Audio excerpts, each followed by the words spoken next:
তো হানা টেলসের আমি একজন কি বলবো লাইভার, তো তোমরা একটু প্লিজ আমাদের এই গ্রুপটাকে আরো বড় করো। তোমরা একটু তোমাদের সহযোগিতায় আমরাও একটু নতুন নতুন বলার চান্স পাবো সত্যি ঘটনাগুলো। তো প্লিজ একটু এই লাইভে আমি তোমাদের বলতে চাই, প্লিজ হানা টেলসে প্লিজ সাবস্ক্রাইব করো। ইউটিউবেও যায় আমাদের এই গ্রুপটা, খুব ভালো একটা গ্রুপ, খুব ভালো ভালো গল্পকার বা বলো গল্পকার রয়েছেন এখানে। তা তোমরা মনে হয় আশা করি এই গ্রুপ থেকে খুব একটা নিরাশ হবে না আমাদের কাছ থেকে। তা আমার গলা কি পরিষ্কার শোনা যাচ্ছে এবং দেখাও যাচ্ছে?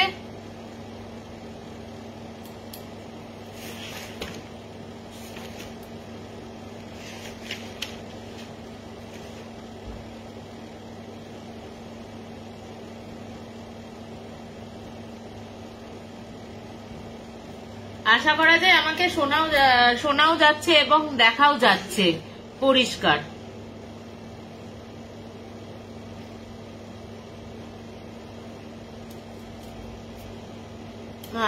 তা আমি শুরু করে দিচ্ছি। হ্যাঁ, হাই ভাই, কেমন আছো?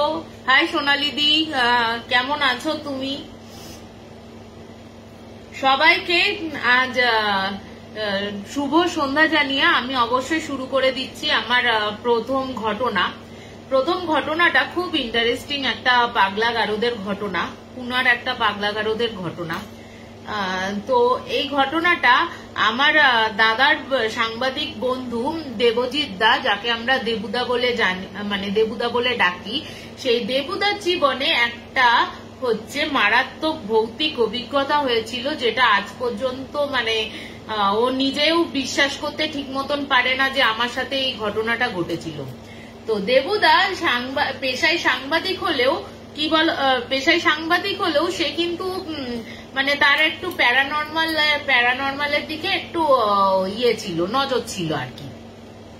মানে প্যারানর্মাল ইনভেস্টিগেটর যারা রয়েছে তাদের সাথে কথা বলা, বা যেসব জায়গায় নিজেও, এমনকি যেসব জায়গায় তোমার ভূতের স্থানগুলো, বা আমরা যে পার্টিকুলার যে জায়গাগুলোকে আর কি বলি ভূতের স্থান বা হন্টেড প্লেস, হন্টেড হাউস, তো এইগুলোতে যেত। তো অনেক সময় ও কিন্তু নিরাশ হয়, ঠিক আছে, অনেক সময় ও নিরাশ হয়, এবং নিরাশ হওয়ার পর কিছু জায়গায় ওর নিজস্ব অনুভূতি হয়, মানে ওই আওয়াজ পাওয়া, পাওয়া, কিন্তু সচক্ষে ওই দেবুদা আর কি কোনোদিন মানে সচক্ষে উনি কিন্তু কিছু দেখেননি।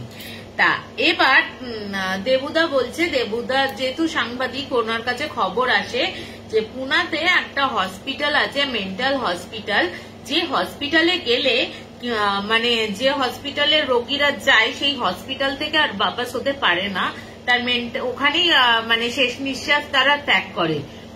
তো এবং ওই হসপিটালে এমন একটা রিউমার আছে যে ওই হসপিটালে নাকি ভেতরে যারা প্রবেশ করে, বাইরের লোক যারা ভেতরে প্রবেশ করে, তারা আর নাকি দ্বিতীয়বার প্রবেশ করতে চায় না, এতটাই নাকি ভয়াবহ অবস্থা ভেতরে। তা এবার দেবুদা এই ঘটনাটা শোনার পর তো দেবুদা যাওয়ার পর তো প্রথমে তো পুনাতে গেল। পুনাতে যাওয়ার পর ওই মেন্টাল হসপিটালের যে ঠিকানাটা রয়েছে, প্রথমে তো ওখানে গিয়ে যেসব আশেপাশের লোকেদের এই জিজ্ঞেস করেছিল এই মেন্টাল হসপিটালের কথা, তারা তো প্রথমত বলেছিল হ্যাঁ কিছু তো আছে, যাওয়ার কি দরকার ওখানে, এরকম বলেছে। তা ওনার তো খুব ইন্টারেস্টিং এইসব ব্যাপারে। তখন ও কি করে, তখন ও একটা অটোওয়ালাকে নিয়ে ওই মেন্টাল হসপিটালে যায়, এবং গিয়ে উনি কিন্তু ওই যে সুপার রয়েছেন হসপিটালের সুপারের সাথে দেখা করে। কিন্তু হসপিটালের সুপার কোনো কারণে সেদিন ডিউটিতে ছিলেন না, সকালে উনি দুপুরে আসবেন। তো উনি যখন দুপুরে আসবেন তখন ওনার সাথে যোগাযোগটা হতে পারে।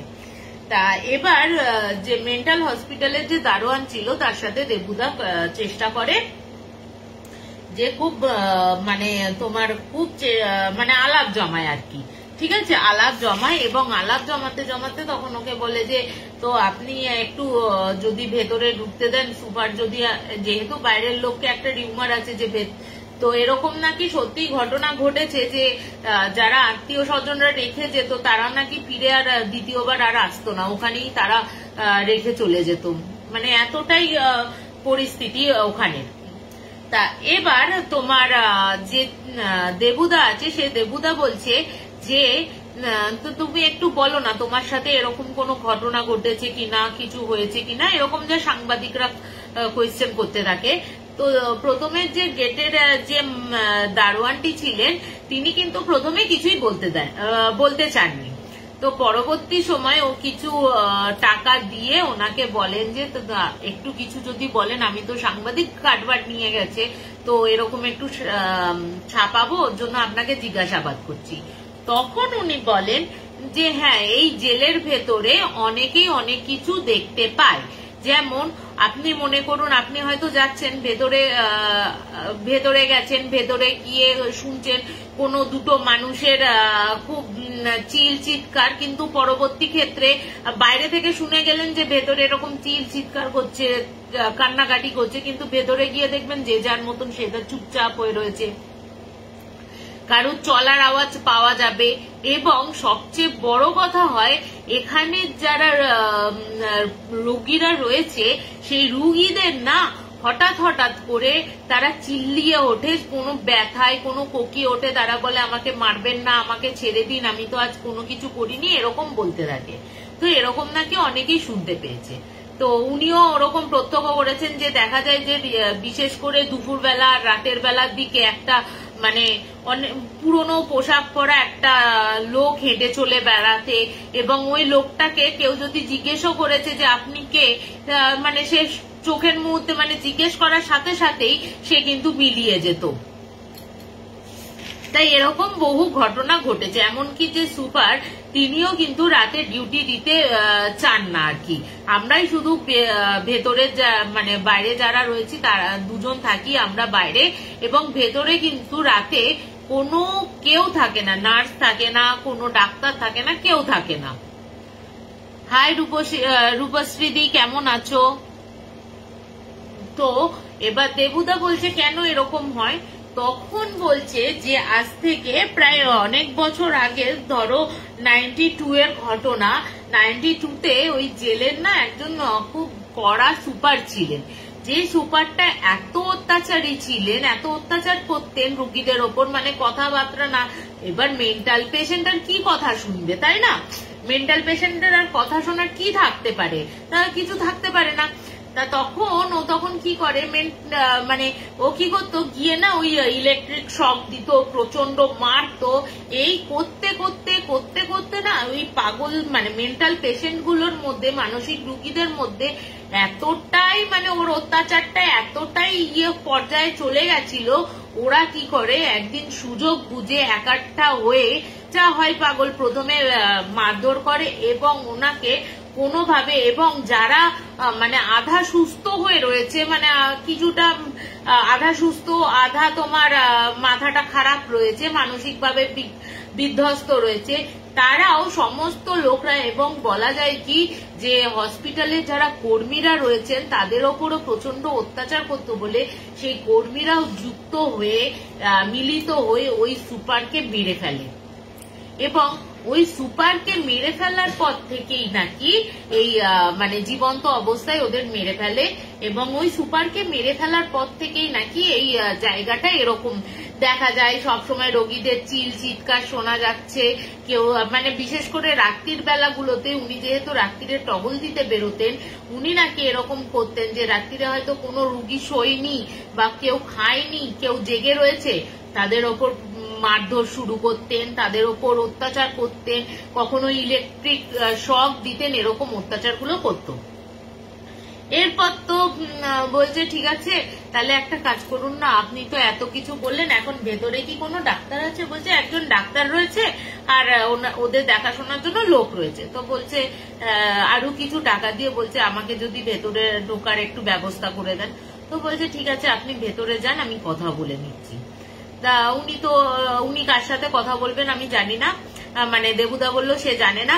এবার দেবুদা বলছে যে আমি তো ভেতরে গেছি, এবার ভেতরে গিয়ে তো ঢুকেছি, ঢুকে আশেপাশটা দেখছি। যখন আমি মেন বিল্ডিং এ প্রবেশ করব, প্রথম বিল্ডিংটা বলে রাখি মানে সামনেটা গেট, তারপরে ওই মানে ভিজিটিং যারা রয়েছে রোগীর আত্মীয় স্বজন তাদের বসার ঘর, তারপরে এই দিকটা থেকে হচ্ছে মানে এল প্যাটার্নের মানে এই করে এই এল প্যাটার্নে এই দিকটা হচ্ছে ওই রুগীদের ঘরগুলো, আর সামনেটা কিছুটা মাঠ, ফাঁকা মাঠ, আর চারপাশে বড় উঁচু পাঁচিল দিয়ে ঘেরা।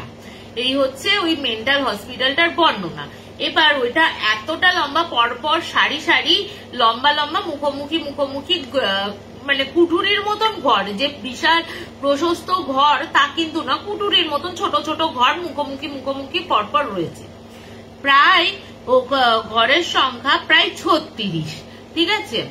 তা প্রত্যেকটা ঘরে মানে দুজন করে, যেখানে তোমার একজন করে মেন্টাল পেশেন্টকে রাখা হয়, সেখানে ওই ঘরে ওই ছোট ঘরের মধ্যে দুজন মেন্টাল পেশেন্টকে রাখা হতো।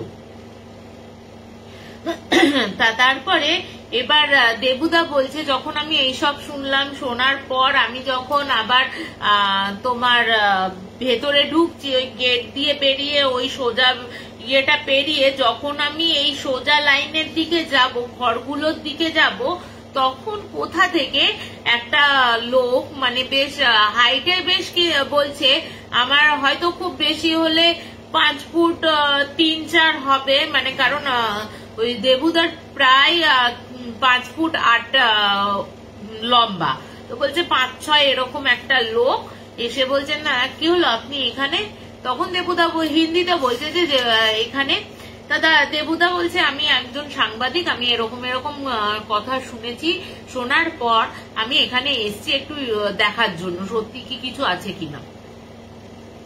বলছে ও যখন খেয়াল করছে, এবার বলছে কি ওদের দরজাগুলো না মানে গ্রিল দেয়া আর কি, মানে লম্বা লম্বা সেই জেলের যেমন ইয়েগুলো হয় ওরকম, যাতে বাইরে থেকে দেখা যায়, ভেতর থেকে কেউ আটকাতে না পারে, এরকম করা।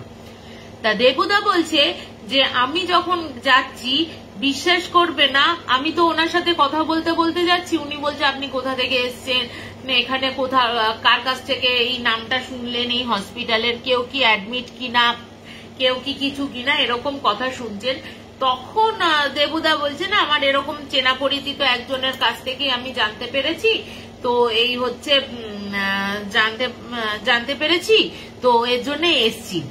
তো উনি না হাসছেন, হাসতে হাসতে এবার দেবুদা বলছে আমি যখন ওই দিক দিয়ে যাচ্ছি, তার আগে আমি যখন ঢুকছি ওই মানে চওড়া রাস্তাটার, যখন সোজা রাস্তাটাই ঢোকেনি, তখন কিন্তু ওই মানে মেন্টাল পেশেন্টের চিৎকার, কেউ কাঁদছে, কেউ কথা বলছে, কেউ অট্টহাস্য দিচ্ছে, এরকম আওয়াজ।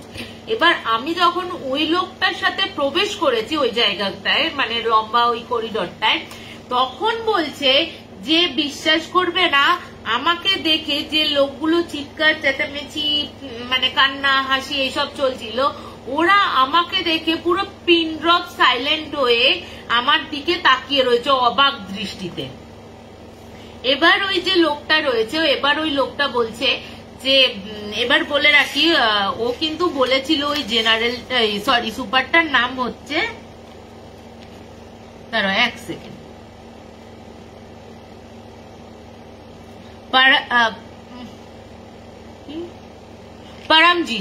পরমজিৎ জি। তো উনি তা এবার বলছেন আমার নাম এরকম, তো ও তো প্রথমেই শুনে এসছে পরমজিতের কথা, এবার ওর কথা বলতে বলতে না ওর নামটাও ভুলে গেছে। তো এবার ওই যিনি ছিলেন তার সাথে উনি যান, পিনড্রপ সাইলেন্ট হয়ে গেছে, তো ওনারা উনি বলেন যে আসুন আমি এই ঘরটায় বসি, আপনি আসুন। তো এসে বলছে যে আপনি যে এখানে এসছেন, আপনি যে বলছেন যে কেউ পারমিশন দেয়নি, তো ঠিক আছে পারমিশন দেওয়ার কোনো ব্যাপার নেই, তো আপনি কি বলতে চাইছেন যে এখানে কি, তখন দেবুদা কথায় কথা বলছে আপনি কি মনে করেন আপনি কি কিছু অনুভব করেছেন কিনা, এরকম কিছু আছে কিনা, কারণ বেশিরভাগ ক্ষেত্রে নাম বদনাম মানে ভালো হসপিটালকে বদনাম করার জন্য অনেকে ছড়িয়ে দেয়। তো উনি তখন বলছে আপনি যখন বেরোবেন, পুরো স্ট্রিক্টলি বলছে আপনি যখন বেরোবেন না আর দ্বিতীয়বার প্রবেশ করবেন না, আপনি নিজেও জানবেন না আপনার সাথে কি হচ্ছে, ঠিক আছে। আপনার বলছে তো আপনি কিছু উপলব্ধি করেছেন ওদের? তখন দেবুদা জিজ্ঞেস করেছে আপনি কি কিছু অনুভব করেছেন? যদি কিছু শেয়ার করেন আমার সাথে তাহলে খুব অসুবিধা হয়। তো ও তখন বলছে, ওই লোকটি তখন বলছে, তুমিও কিন্তু প্রত্যক্ষ করছো, যা কিছু আছে তোমার চোখের সামনেই আছে। এবার ও তো চারিদিক তাকাচ্ছে, ও তো কিছুই বুঝতে পারছে না। এবার যতবার ওনাকে এই কথাটা বলতে দিচ্ছে, মানে বলা হচ্ছে যে আপনার শেয়ার করুন, বলে আপনিও তো করছেন, আপনি দেখুন না আপনার চারপাশে যা কিছু আছে, যা কিছু আছে সে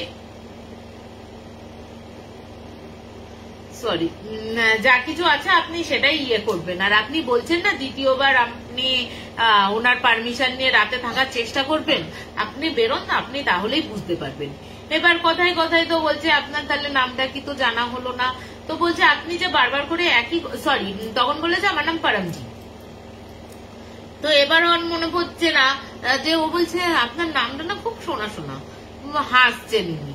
তা উনি বলছে তা আপনি এখনকার যে সুপার আছে তা ওই সুপার কি পারমিশন দেবেন? আপনি কিছু জানেন? আপনি তো এই মানে হসপিটালেই আছেন। তো বলছে আপনি যান না, বেরোন না, তাহলেই আপনি বুঝতে পারবেন। আপনি আর রাত্রিরে রাত কাটানোর কথা বলবেন না মশাই, আপনি শুধু এখান থেকে বেরোন, তাহলেই আপনি বুঝতে পারবেন কি হয়েছে। তো এবার না দেবুদা একটু খোঁজে আছে। হ্যাঁ, দেবুদা বলছে একই কথা বারবার বারবার করে বলাতে না আমার একটু রাগ হয়ে গেছে। আমি বলছি তোর মশাই আপনি বারবার করে এক কথা বলে যাচ্ছেন ঠিকই, কিন্তু কি আছে আমার চারপাশে তো আমি কিছুই অনুভব করতে পারছি না, এমনি কথাবার্তা আপনার সাথে যা হচ্ছে। বলে আপনি শুধু বেরোন এখান থেকে, আপনি আর বাদ বাকি যেটুকু দেখার দেখে নিন, তারপরে বেরোন। এবার উনি তো দেবুদা তো ঠিক আছে বলছে, আপনি কি দেবুদা বলছে আপনি যদি সঙ্গে যান তাহলে আমার খুব সুবিধা হয়। দেবুদাকে তখন বলছে আমি গেলে আপনার অসুবিধাই হবে, আপনি যেটা খুঁজতে চাইছেন সেগুলো আর পাবেন না, ঠিক আছে? আপনাকে যা দেখাচ্ছি, যা দেখতে পাচ্ছেন আপনি, সেগুলো কিন্তু সবকিছু সত্যি না, আপনি যান এখান থেকে, আপনি একা একাই দেখেন। তা তখন উনি দেবুদা তো ওই হসপিটাল থেকে এইটুকু কথা বলার পর হসপিটাল থেকে বেরিয়ে আসে। বেরিয়ে আসার পরে এবার ও যখন হসপিটালের মানে বেরিয়ে আসে ওই রুমটা থেকে, তখন দেখছে অ্যাজ ইট ইজ পিনড্রপ যে সাইলেন্ট হয়ে গেছিল সেটা কিন্তু আর নেই, চুপচাপ হয়ে মানে কথাবার্তা চিল্লামিল্লি হাসি কান্না এরকম চলছে, যেমন একটা মেন্টাল হসপিটালে হয় আর কি। তারপর এবার তো উনি যথারীতি মানে দেবুদা তো বেরিয়ে এসে তখন শুনছেন যে সুপার এসছে। এবার সুপারের সাথে দেখা করতে গেছে, সুপারের সাথে দেখা করে উনি তখন বলছেন যে আমি রাত কাটাবো, তো আপনি যদি পারমিশন দেন। তখন বলছে এখানে তো বাইরের কাউকে পারমিশন দেওয়া অ্যালাউ নেই, তো আপনি যদি কিছু করতে চান তাহলে আপনি যত রাত অবধি থাকবেন থাকতে পারেন, কিন্তু রাত কাটানোর জন্য কোনো ব্যবস্থা এখানে নেই। তা উনি তখন বলছে যে কিন্তু আপনাদেরই একজন কর্মচারী বললেন, যে স্টাফ বললেন যে এখানে রাত কাটানোর ব্যবস্থা রয়েছে, এবং এটাও বারবার করে বলছিলেন যে আপনি শুধু এখান থেকে বেরোন, তারপরে আপনি বুঝতে পারবেন না আপনি এখানে রাত কাটাবেন কি কাটাবেন না। তো আপনাদের এখানে কি সত্যি এরকম কিছু আছে? তখন উনি বলছেন এখানে স্টাফ আপনার সাথে কথা বলেছে, এক তো আপনি ভুলবশ মানে ইয়েতে ঢুকেছেন, আমাকে যে সিকিউরিটি গার্ড তিনি ফোন করেছিলেন উনি ঢুকেছেন, কিন্তু এখানে তো আপনার সাথে কোনো গার্ড বা কোনো স্টাফ আমাদের কথা বলেনি।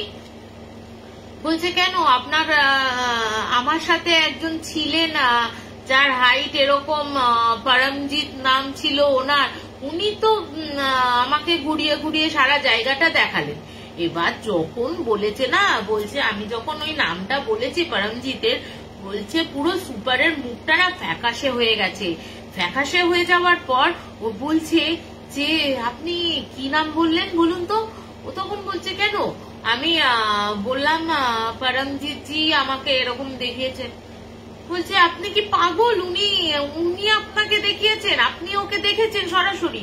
বলছে হ্যাঁ, আমি তো ওনার ঘর থেকে বাইরে বেরিয়ে আসলাম, উনি তো আমাকে সমস্ত কিছু দেখালেন, ঘুরে আশেপাশে কি হচ্ছে না হচ্ছে এরকম কথাবার্তা হলো। উনি বারবারই বলছেন যা আছে আপনার চোখের সামনে রয়েছে, আপনি খুঁজে পাচ্ছেন না, আপনি দেখতে পাচ্ছেন না। তা এরকম কেন বলছে বলুন তো? আমি তো কোনো ওরকম অনুভূতি কোনো ফিলই করতে পারিনি। তো তখন বলছে অ্যাকচুয়ালি আপনি বসুন। তো বলেছে হ্যাঁ ও বসলো, মানে তার আগে তো কথা হচ্ছিল, তো বসে জল ফল বলছে, জল অফার করেছে, বলছে আপনি আগে একটু জলটা খান। জল ফল খেয়েছে, জল খেয়ে বলছে এই যে আপনি এতক্ষণ ধরে যার সাথে ঘুরে বেরিয়েছেন, যার সাথে কথা বলেছেন, সেই কিন্তু অ্যাকচুয়ালি আগের জেলার আগের সুপার ছিল, যাকে কিনা হত্যা করে মেরে ফেলা হয়েছে। ভাবো তুমি।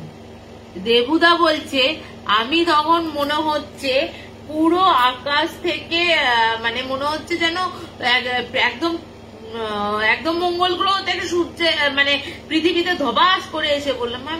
বলছে কি বলছেন আপনি? বলছে হ্যাঁ এটা হচ্ছে মানে এখানে না অনেকেই তোমার বলে দেয় যে এখানে অনেকেই বলে যে এনাকে দেখতে পাওয়া যায়, ইয়ে করা যায়, কিন্তু আপনাকেই যে সরাসরি উনি দেখা দিয়ে দেবেন আমি কিন্তু ভাবিনি এরকম ভাবে। তা উনি হচ্ছেন সেই যাকে পুড়িয়ে মারা হয়েছিল। আপনি কি সত্যিই দেখেছেন? মানে সেই সুপারও কিন্তু বিশ্বাস করতে পারছে না ওর কথা। তখন উনি তখন বলছেন যে হ্যাঁ আমি ওনাকে সত্যিই রেখেছি, এবং আমি যখন যাচ্ছিলাম ওই জায়গা থেকে আপনাদের যারা রয়েছে মানে যারা রুগীরা রয়েছে আর কি, তারা কিন্তু আমাকে দেখে একদম সাইলেন্ট হয়ে গেছিল। বলছে তারা তো সাইলেন্ট হবে কারণ আপনি একা একা বকর বকর করতে খুঁজতে যাচ্ছেন, ওরা তো কাউকে দেখতে পাচ্ছে না, ওরা একটা অস্বাভাবিক ভাবে আপনাকে মানে দেখছে। তা বলছে এরকম অনুভূতি হতো, তারপর কভার করে হতো, আর রাতে থাকার কোনো ব্যাপারই নেই। ওই যে বলেছিল না যে আপনি রাতে আপনি একবার বেরোন বাইরে, তাহলেই আর বুঝতে পারবেন যা কিছু আছে আপনার চোখের চারপাশে রয়েছে, আপনি আর কিছু খুঁজতে যাবেন না রাতে। দেবুদা বলছে আমার এরকম ভয়ঙ্কর এক্সপিরিয়েন্স, একটা রক্ত মানুষের মানে কোনো অবয়ব না, কোনো কিছু না, যেমন অ্যাজ ইট ইজ আমি যেমন একটা রক্ত মাংসের মানুষ, সেই মানুষটা আমার পাশে দাঁড়িয়ে কথা বলছে, সে আমাকে ইন্ট্রোডিউস করে নিয়ে গেল, ওই ঘরে গিয়ে সমস্ত কথা হলো। এত কথা বলার পর প্রায় আধ ঘন্টা আমার সাথে ওনার কথা হয়েছে। সেই মানুষটা কিনা নেই, মানে আসতে 92 মানে ওর সাথে ঘটনা ঘটেছে 2021-এর ঘটনা বলছি, এটা 2000 মানে 1992 থেকে 2021 ভাবো। তার আগে এতদিন সে মারা গেছিল, ওর জন্যই উনি বারবার বলছিলেন যে আপনার চোখের যা আছে চোখের সামনে। বলছে ওই দেখার পর বিশ্বাস করবে না যে আমার মানে আমি নিজেই এখনো মানে দেবুদা যখন আমাকে বলছে বিশ্বাস করবি না, আমি নিজেই বিশ্বাস করতে পারছি না আমি এরকম দেখেছি যে একটা রক্ত মাংসের গড়া, তাকে যে উবে যেতে দেখেছি বা মিলিয়ে যেতে দেখেছি বা কোনো বিভৎস আকৃতিতে দেখেছি, কিচ্ছু না, নাথিং, একটা সিম্পল মানুষ। তোর কোনো কিচ্ছু মনে হবে না যে ওটা কোনো অবয়ব বা ওটা কোনো ভূতপ্রেত হতে পারে। তো ভাবো একটা যে একটা ইনভেস্টিগেশনে গিয়ে মানে একটা কিছু ইয়েতে গিয়ে সেখানে একদম ভূতের মুখোমুখি, এবং পরে জানতে পারা যে যার সাথে 8 ঘন্টা ধরে টাইম স্পেন্ড করেছে সে কিনা ভূত। ভাবো বাবা, আমি হলে যে কি করতাম এরকম। তা কেমন লাগলো একটু বলো এই মেন্টাল হসপিটালের কথা। এবং সরি বলা যায় এই সুপার যে যিনি ওই পরমজিৎ ছিলেন, তিনি এতটাই অত্যাচারী ছিলেন নাকি যাদের দেখা যেত যাদের একদম ঠিক হওয়ার সুযোগ নেই, যারা একদম মানে একদম মেন্টাল ইয়ে হয়ে গেছে, তাদের কিন্তু উনি ইলেকট্রিক শক দিয়ে মেরে ফেলতেন। এটা আমি বলতে ভুলে গেছিলাম। এবং ওই রাগটা কিন্তু বহু ওখানকার যারা স্টাফ ছিল তাদেরও মধ্যে কিন্তু ওনার প্রতি একটা ক্ষোভ ছিল, যার জন্য শেষ পরিণতিটা হয়তো এত চরম ভাবে ওনাকে পেতে হয়েছিল। তা কেমন লাগলো এই ঘটনাটা আমাকে একটু জানিও।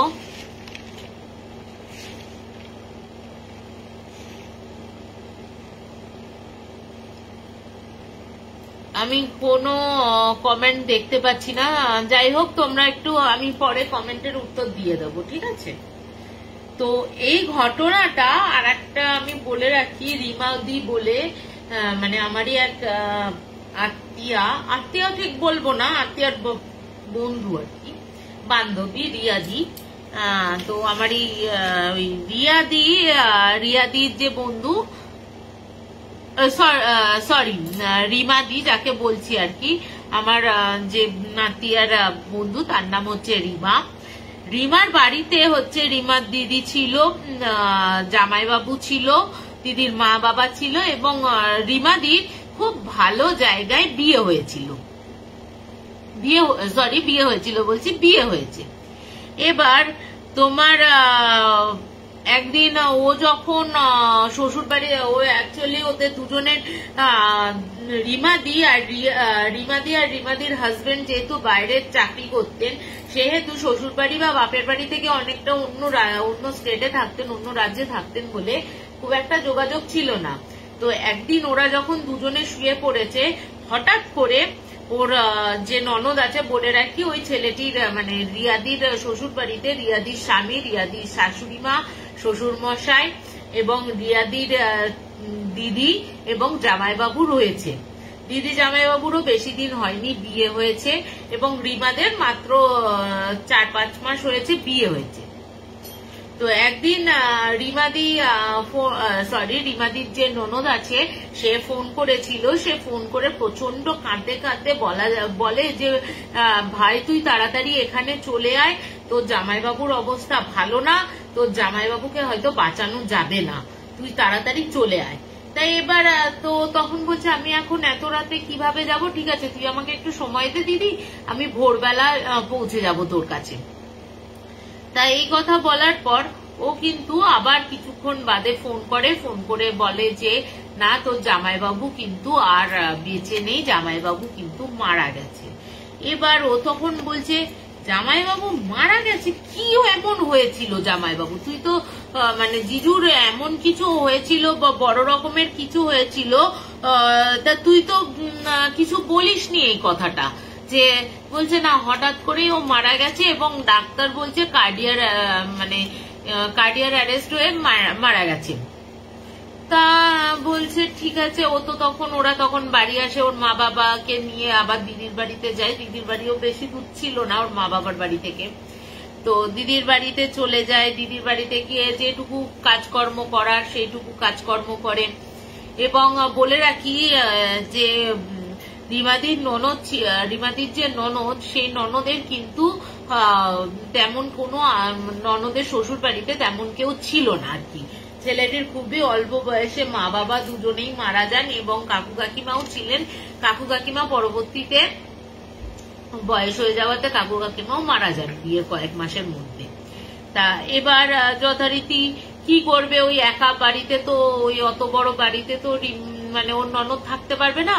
তখন রিমাদির মা বাবা, রিমাদির শ্বশুর শাশুড়ি এত ভালো ছিল যে তারা মানে খুবই ভালো, সে রিমাদির সাথেই বলো তার রিমাদির ননদের সাথেই বলো, খুব ভালো ছিলেন তারা বললো তুই আর এখানে থেকে কি করবি, তুই তাহলে এক কাজ কর, তুই বাড়ি চলে আয়, আমাদের সাথে চলে চল।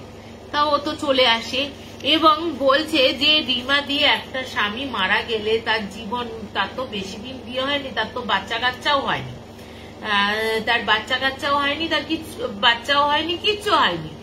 তো একটা মানে অল্প বয়সী স্বামী, সে অল্প বয়সে বিধবা হয়েছে, তার যতটা শোক করা উচিত বা সে কতটা শক্তি মানে নিজের ইয়েটা করতে পারবে। অনেকেই হয়তো কাঁদতে পারে না, এটা জানা যায় যে অনেকেই কাঁদতে পারে না, কিন্তু অনেকে কাঁদতে না পারলেও যে তার মনেও তো একটা শোক থাকে, সেই শোকটা কিন্তু ওরা খেয়াল করলো যে বাপের বাড়িতে আসার পর থেকে কিন্তু ওর কোনো শোক সাপ কিচ্ছু নেই। মানে বর যে মারা গেছে, ও বিন্দাস খেলছে বলছে, বিন্দাস হাসছে, গল্প করছে, বন্ধুদের সাথে আড্ডা মারছে, এরকম করছে। করতে করতে তোমার একদিন ও বলছে, হঠাৎ ও যখন চলে এসছে, এবার দেখছে কি তো কি করেছে, এবার রিমাদি বলছে আমি তো আর ননদকে ওরকম ভাবে ফেলেও যেতে পারছি না, দাদা গেছে, আমি 2-1 দিন বাদে যাব। তো হঠাৎ করে ও তখন আমাকে বলছে, মানে ননদ বলছে যে শোন একটা কথা বলি তোকে, তুই একটু মা বাবাকে বলে দেখ তো। তো ও তখন বলেছে হ্যাঁ দিদি ভাই বলো তো কি বলবে। তো তখন ও বলেছে আমার এক কলেজ ফ্রেন্ড আছে যাকে আমি ভালোবাসি, ঠিক আছে, আমি তার সাথেই থাকতে চাই, তাকে বিয়ে করতে চাই। এবার রিমাদি বলছে না আমি আকাশ থেকে পড়েছি, যে বলছি যার স্বামী 1 মাস হলো মারা গেছে, সে আবার কি করে দ্বিতীয় বিয়ের কথা বলতে পারে। তা রিমাদি বলছে আমি যখন চুপ করে রয়েছি তখন রিমাদির ননদ বলছে যে আমি কিন্তু তো জামাইবাবুর নাম হচ্ছে সঞ্জয়, তো সঞ্জয়কে আমি কিন্তু কোনোদিন ভালোবাসিনি, ও জাস্ট থাকার জন্য ছিল।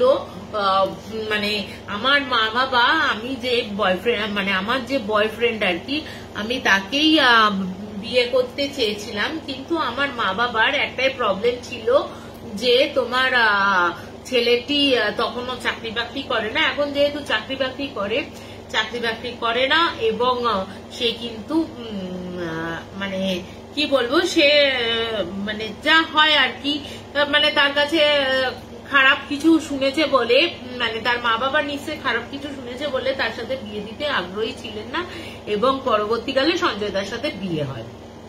এরপর থেকে এবার ও তো যথারীতি রিমাদি চলে যায় বাড়িতে, প্রত্যেকদিন ফোন করা হয়, প্রত্যেকদিন রিমাদিকে ওর মা বলছে জানিস তো তোর দিদিভাই এত উদ্ধত হয়ে গেছে, কারুর কথা শোনে না, এমনকি ওই বয়ফ্রেন্ডকে নিয়ে বাড়িতেও আসছে, আমরা যদি কিছু বলতে যাই চিল্লাচ্ছে, চিল্লামিল্লি অশান্তি করছে, তোর শ্বশুর মশাইকে বাজেভাবে কথা বলছে, বাজে বিহেভ করছে, এরকম করছে। তা কি করা যায় বল দেখি। তখন বলছে যে ঠিক আছে আমি তাহলে তোমার ছেলের সাথে একটু কথা বলি, তা ও যেটা চায় তা তোমরা সেটাই করো আর কি, ওরও তো একটা জীবন রয়েছে, ও যে একা কাটবে, ও যে একা থাকবে তা তো নয়, ও সঞ্জয় দা চলে যাওয়ার পর ওই বা কি করবে, তো তোমরা মেনে নাও না। তা ও বলছে আমরা মেনে নিতে পারি, কিন্তু তুই একবার বাড়িতে আয়, তোরা দুজনেই বাড়িতে আয়, বাড়িতে এসে তোর দিদির কার্যকলাপটা একবার দেখ। তো ওরা তো আবার অফিস ছুটি করে বেশ 1 মাস বাদে ওরা তখন যায়। 1 মাস বাদে বাড়ি আসার পর দেখছে রিমাদি সত্যি, মানে রিমাদি বলছে যে দিদিভাইকে আমি দেখেছিলাম সেই দিদিভাইয়ের মধ্যে আমূল চেঞ্জ, সে যেন মানে তার মানে একদম ফ্রেশ লাগছে তাকে, একদম মানে যা বলে না প্রথম প্রেমে পড়লে একটা মানুষের মুখে গ্লো করে, একটা মানে গ্লো আসে, বিভিন্ন কি বলবো আর, মানে একটা মুচকি হাসি, সারাক্ষণ একটা ফিলিংস থাকে, সেরকম ব্যাপার। এবার ওর দাদা তখন ওর ভাই তখন বলেছে হ্যাঁ রে দিদি তুই কি সত্যি ওকে বিয়ে করতে চাস, ও কি তোকে বিয়ে করতে চায়? এবার ও তখন বলেছে হ্যাঁ আমরা দুজনকে বিয়ে করে বাইরে থাকবো, আলাদা থাকবো। তা এবার বলেছে ঠিক আছে তাহলে তাই হবে, কিন্তু এই কথাটা যেদিন বললো, এই কথাটা বলার যেদিন হলো সেদিন রাত্রির বেলা ওর শাশুড়ি হঠাৎ করে চিৎকার করে, মানে চিৎকার, মানে তখন কিন্তু রিমাদিরা ছিল ওই বাড়িতে, চিৎকার করে অজ্ঞান হয়ে বাথরুম যাওয়ার পথে অজ্ঞান হয়ে মাটিতে পড়ে যায়। এবার যখন ওই চিৎকার শুনে সবাই উঠে এসে দেখছে যে উনি পড়ে রয়েছে, কি হয়েছে, তখন যখন ওনাকে জ্ঞান ফেরানো হয় তখন বলছে সঞ্জয় এসেছিল, মানে সঞ্জয় হচ্ছে ওর জামাই, সঞ্জয় এসেছিল। সঞ্জয় আসার পর সঞ্জয় বলছে যে তোমার মেয়ে আমাকে মেরে ফেলেছে, আমার মৃত্যুর জন্য কিন্তু তোমার মেয়ে দায়ী, এরকম করে আমাকে বলছে। তখন বলছে যে তখন ও না এই দৃশ্যটা দেখার পর বলছে আমি আর কিছু নিতে পারিনি, ওই যখন এই কথাটা বলেছে আমি আর ওইটা শোনার পর আমি আর নিজেকে নিতে পারিনি, আমি অজ্ঞান হয়ে যাই। তো তখন বলেছে, তখন ওর দিদিভাই তো গলা শুকিয়ে গেছে, তখন ওকে চেপে ধরেছে তুই কি করেছিস বল ওর সাথে, বলতো আমি, তখন ওর দিদিভাই বলছে আমি কি করবো, ভুলভাল বকছে, মা কি দেখেছে, ওরকম ভাবে কেউ আসে নাকি। কিন্তু সেই দিন রাত থেকে দিদিভাইয়ের মধ্যে আমূল পরিবর্তন দেখা দিল। কি হলো, ওই যে রাত্রির বেলা ওর যে এত উদ্ধতপনা, ও যখন তখন বেরিয়ে যাচ্ছে, ও যখন তখন মানে আসছে ঢুকছে, যা ইচ্ছা তাই করছে, বয়ফ্রেন্ডের সাথে পার্টি যাচ্ছে, রাত কাটিয়ে বাইরে আসছে, নাইট আউট করছে, সমস্ত কিছু করছে। ও তখন সেই দিদি কিনা সেই দিনে রাতের পর থেকে, মানে এমনকি ঘরেও খুব দরকার না পড়লে ঘরের বাইরে কিন্তু বেরোতো না, এবং ও তখন খালি বলতো কি মা সঞ্জয় আমাকে নিয়ে যাবে, সঞ্জয়ের হাত থেকে আমাকে বাঁচাও। এবার ও তখন ওর মা তখন জিজ্ঞেস করেছে, রিমাদি জিজ্ঞেস করেছে, ওর ভাই জিজ্ঞেস করেছে কি বলছিস তুই, সঞ্জয় দা কেন তোকে নিয়ে যাবে, আর যে মরে যায় সে কখনো আসতে পারে নাকি, বলছে হ্যাঁ তুই তো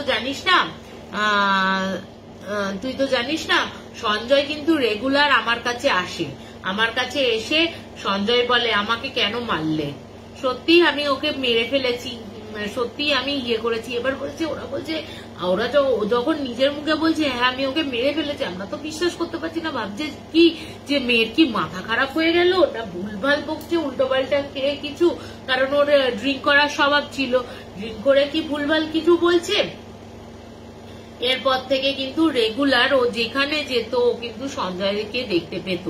রিমাদি বলছে এমন দিদি ভাইয়ের অবস্থা হয়ে গেল, মানে সারাক্ষণ শুধু সঞ্জয়কে বলছে তুমি আমাকে মাফ করে দাও, তোমার মৃত্যুতে আমার কোনো হাত ছিল না, আমি তো তোমাকে ভালোবাসিনি, মা বাবার জন্য এরকম মানে ভুল ভাল আবোল তাবোল কথা বলে যাচ্ছে, আমি তোমাকে ভালোবাসি না, তুমি কেন আমাকে নিয়ে যেতে চাও। তখন বললো আমি তো তোমাকে শুধু ভালোবেসেছি, ঠিক আছে। রিমাদি বলছে তোমার ভালোবাসা মানে, ও তখন হয়তো বুঝতে পারছে, যখন ওই রিমাদির ননদ তখন বলছে যে তোমার ভালোবাসা নিকুচি করেছে, তোমার ভালোবাসায় আমি পাত্তা দিই না, তখন বোঝা যাচ্ছে হয়তো ভালোবাসার কথাই বলতে গেছে। এরপর থেকে রিমাদি খাওয়া দাওয়া ছেড়ে দেয় এবং সারা রাত ওই সঞ্জয় দার সাথে ও কিন্তু মানে কথা বলতো এবং কি করতো যে ওনা মাঝে সাঝে নিজের মানে দেওয়ালে গিয়ে মাথা ঠুকতো আর বলতো সঞ্জয় তুমি আমাকে ক্ষমা করে দাও, তুমি আমাকে ক্ষমা করে দাও। এমনকি ওর যে দ্বিতীয় মানে ওর যে প্রথম প্রেমিক ছিল সেই প্রেমিকের সাথেও দেখা করা কমিয়ে দেয়, ফোন করা কমিয়ে দেয় এবং সারাক্ষণ শুধু সঞ্জয় সঞ্জয় সঞ্জয় খুব ভুল হয়েছে। এবং এমনকি ও কি করে ওকে না মানে যে প্রথম প্রেমিকের জন্য সঞ্জয়কে মেরেছিল বা পরে মেরেছিল মার্ডার করেছিল তাকেও কিন্তু সে পাত্তা দিচ্ছে না, এখন সে সঞ্জয়ের সাথেই ঘর করতে চায় তাকে মেরে ফেলার পর। তা এবার রিমাদি বলছে আমরা যখন এই অবস্থা দেখছি যে সারাক্ষণ সঞ্জয়দার সাথে কথা বলছে, সারাক্ষণ সঞ্জয়দার স্মৃতি আঁকড়ে নিয়ে বেঁচে রয়েছে, তখন ওকে প্রথমে ডাক্তারের কাছে নিয়ে যায়, কাউন্সিলিং করানো হয়, কাউন্সিলিং এও কোনো ইয়ে হয় না, সারাক্ষণ শুধু সঞ্জয় সঞ্জয় সঞ্জয় করতে থাকে, সঞ্জয় যাবে দাঁড়াও সঞ্জয়কে খেতে দাও। এমনকি শাশুড়ি মাকেও বলতো কি গো সঞ্জয় তো বসে রয়েছে, তুমি এখন ওকে খেতে দিলে না, বাড়ির জামাইকে খেতে দাও। তার যেন আবার হঠাৎ করে প্রেম উঠেছে, তার যেখানে তার প্রতি সঞ্জয়ের প্রতি তার কোনো প্রেম ছিল না দিদি ভাইয়ের। এবার তখন বলছে এবার যখন দেখছে যে এই পাগলামো গুলো দিনের পর দিন বেড়ে যাচ্ছে, ডাক্তার দেখিয়েও বহু ডাক্তার দেখানোর পরও যখন কোনো চেঞ্জ হচ্ছে না, তখন কিন্তু তোমার কি করে ওই মা তখন বলে আমার তাহলে চেনাশোনা কেউ যদি থাকতো এরকম তান্ত্রিক গোছের তাহলে খুব ভালো হতো।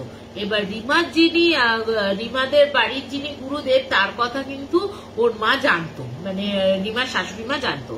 তখন রিমার শাশুড়ি মা তখন রিমাকে বলে আচ্ছা তোদের বাড়ির যে গুরুদেব আছে তাকে কি দেখানো যায় না, আমার মেয়েকে কি সঞ্জয় কি সত্যি নিয়ে যাবে।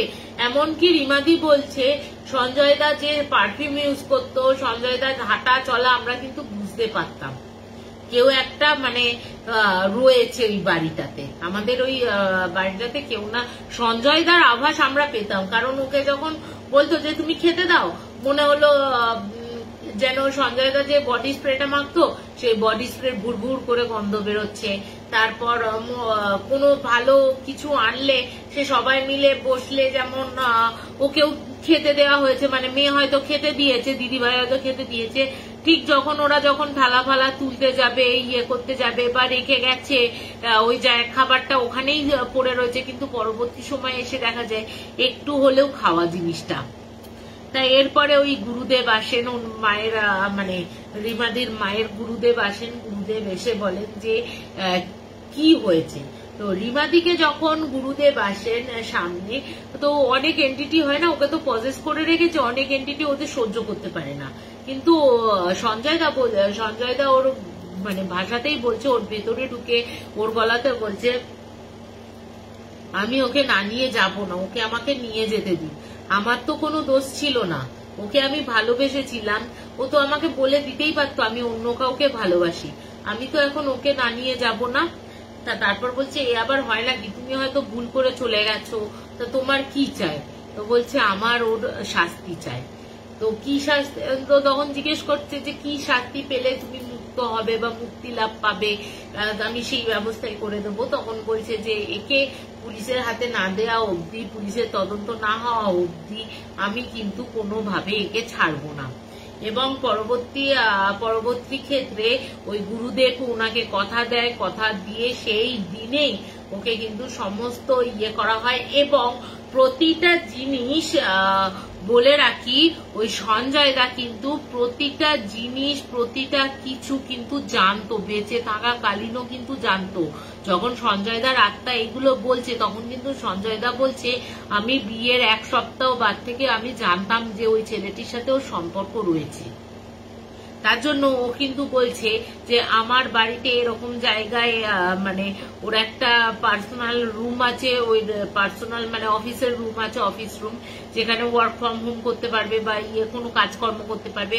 ওখানে একটা ডায়েরি রয়েছে, ওই ডায়েরিতে ও প্রত্যেকটা জিনিস ও লিখে রেখে গেছে। যার জন্য এরপরে তো পুলিশকে খবর দেওয়া হয়, দিদিভাইকে নিয়ে যাওয়া হয় এবং প্রমাণ হিসেবে ওই ডায়েরিটা পেশ করা হয়, দিদিভাইয়ের কিন্তু জেল হয়।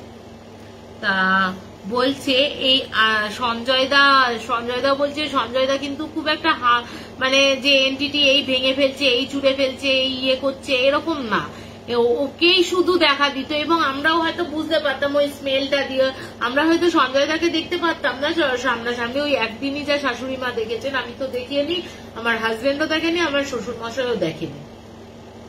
তা ভাবো একটা ভালোবাসার জন্য, মা বাবার ভুলের জন্য একটা ছেলের জীবন কিভাবে প্রাণও দিতে হলো, এইদিকে মানে তিনটে জীবন মা বাবার মানে দোষে কিভাবে মানে নষ্ট হয়ে গেল। তাহলে ভাবো যে সবসময় যে মা বাবাই ঠিক হয়, ছেলে মেয়ে ভুল হয় তা কিন্তু নয়, কিছু কিছু ক্ষেত্রে ছেলে মেয়েরাও ঠিক হয় হয়তো।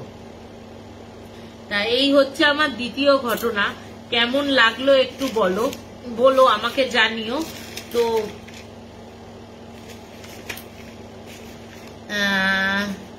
তাই এখানেই আমি শেষ করি ঘটনাটা, না আর একটা বলবো?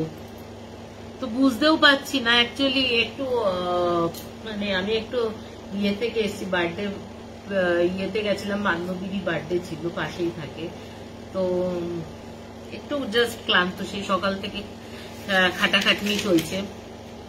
হাই নাসরিনদি, কেমন আছো এখন তুমি? সব ঠিক হয়ে যাবে, তুমি একটু মনের জোর রেখো যে তোমাকে সুস্থ হতেই হবে নাসরিনদি।